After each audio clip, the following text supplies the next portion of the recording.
Hello,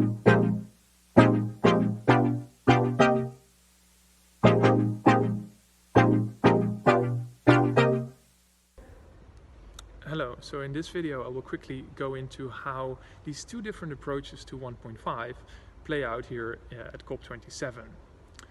So the first key area where this plays out are negotiations around how the long-term goal should be understood, and I followed some of those sessions over the past 2 weeks.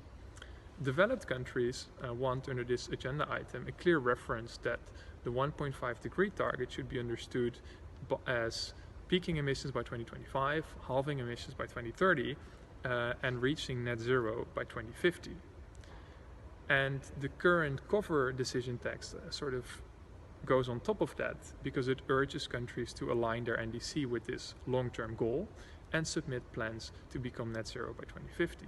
And if you read carefully, this is very much in line with the first understanding of the 1.5 degree target as sort of a global pathway that we should all follow on the same timeline.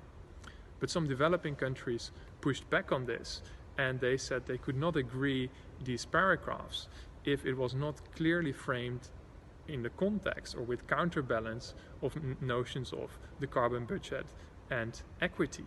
For example, developing countries proposed a draft text that specifically highlighted these elements. However, so far there has been opposition to this and no agreement. So as we can see, there are large differences in views about who should increase ambition, and these play out in the way we frame the 1.5 degree implementation.